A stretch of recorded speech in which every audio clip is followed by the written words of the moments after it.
Hi, ladies, it's Jax here, and I wanted to say congratulations again to those who completed the first month, and welcome to the second group. I know some ladies are kind of trickling in as we are pausing right now to allow some of the newbies to come in and joining us. But I also wanted to talk to you about something that was interesting that I heard in a podcast. And I thought about, oh, I should share this because it makes so much sense when I heard it. And it's in regards to estrogen or very estrogenic women, or if you're low on estrogen. So it could be either way. And I heard it from Dr. John Gray, who is the author of Men Are From Mars, Women Are From Venus. If you heard of that book, is all about relationships, and it's all about examining the female and masculinity differences and how relationships can work together when you understand your role as a feminine or as a masculine entity or being, however you want to put that. All right. So what I heard was from Dr. John Gray is that estrogen is a hormone that is quote unquote needy. Okay.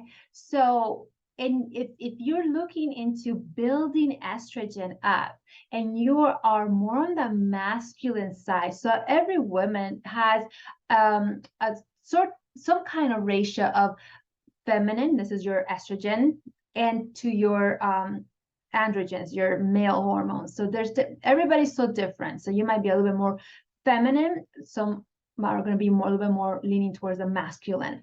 And how do you tell the difference?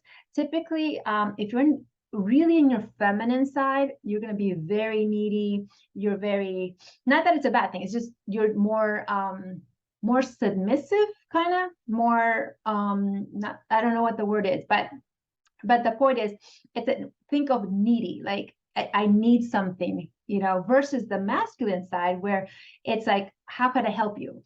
Taking that leadership role, taking that role of independence. Okay, so those are two separate roles, and we all have them in different ratios. That's kind of what I want to say. So sorry, my ears kind of plugged up. There must be a storm coming. Sometimes when that happens, my ears get plugged up and I go like this to unblock them. That's so interesting. All right. So he was saying how estrogen is a very needy hormone. And if you're low on estrogen and you are more leaning towards the masculine side of your your hormones, to try to bring yourself in alignment with something more needy. So if you're in a relationship where you can, what you could do is try to submit in a way like I need you. So getting that alignment of I need you, or it doesn't mean like you're going to need them all the time. It just means that if you're trying to get into the feminine side more, leading the other way, you want to submit in that I need you. Okay. And or the other way is learning from somebody that that maybe has a little bit more knowledge and submitting to that person in their knowledge. So that's another way to raise estrogen in that dynamic. Or learning how to dance, or anybody, or like going to the doctor. He mentioned going to the doctor and just being under their profession, as far as like, oh, okay, this is what you need, like their expertise. So getting underneath. So do you see what I'm saying? It's the admission, not necessarily, oh, I'm going to do everything you do, but just getting into that space of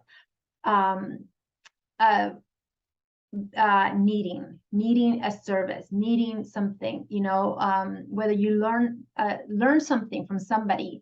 But the most powerful one, he said, was in a relationship where you can ask for help. Even if you know how to do it, just coming into a space like, I need help. And it's really powerful in as far as building estrogen up. So if you are trying to build estrogen because you're more on the masculine side, or your androgens are a little bit high. Remember, androgens are your testosterone, it's a form of testosterone. And one way to do it is to ask for help.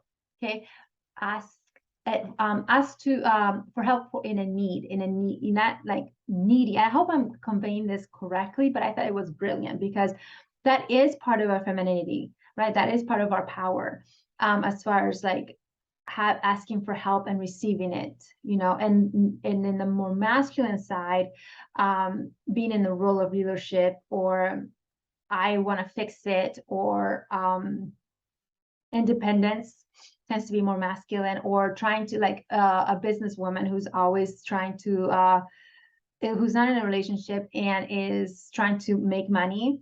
Those are characteristics more of the male side. Now, I'm not saying women cannot make money. I'm not saying women cannot be independent, but there is a balance. Like, remember, it's a dance.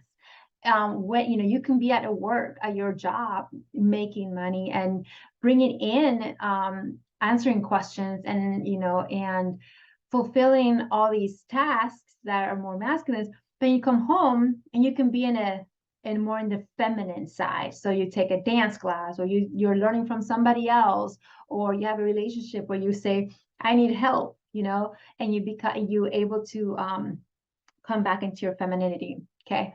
And if you're trying to be less needy, so that the way you do that is that you start teaching something, start solving problems, start, you know, stepping out there and say, how can I serve you? Okay. How can I serve?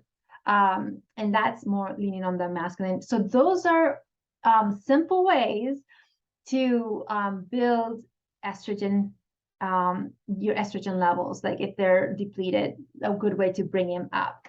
And then another way, if you need to kind of lean more into the masculine, you know, ask how to serve. So one is asking how to serve, one is like, I need help. So that's really what I want to touch on. And I thought that was a really cool tidbit about estrogen. I'm like, oh, so during the time of, say, you're a cycling woman, when you want to kind of lean more on the estrogen, because you know around day 7 to day 14th, which is ovulation time, your body naturally wants to build estrogen, right? So those are the times when you know, mentally think, oh, okay, how can I ask for help? Or even just recognizing that kind of starts building your own estrogen. And then on the times when you need to, you know, estrogen starts going down and you're trying to build more progesterone, go do something that you really enjoy doing. Okay, that's a good way to build progesterone. Something that you know that you are like, yes, that's for me, that's only for me. I it's usually something that you enjoy, like a habit, not a habit, a hobby. You don't do habits, hobby, something like that along those lines. And that's a good way to build progesterone. And then if you're trying to be a little bit less feminine because you're estrogen dominant, how about we ask, step in the leadership role in small ways, even, okay, in small ways, like, how can I help you? How can I solve the problem? Can I do this for you? Okay, so I hope that all made sense, but I thought it was an interesting tidbit about estrogen and how it's a needy hormone, and how to build it naturally. Okay, all right, so I hope to see you guys. September 11th is the next group coming in. Now, if you're in the first group and you wanted to join us just because you wanted to get some oxytocin, come on, joining us. Come join us, and I'm welcoming anybody that already went through session 1 who for whatever reason didn't start right away and wanted to start again. Come join us on September 11th at 5 p.m. Pacific time, 8 p.m. Eastern time. And with that, I will say shalom and keep the course, keep dancing, and remember that this is a lifestyle. It's not a nutritional plan or a diet, and you don't need to suffer. All right. All right. Bye.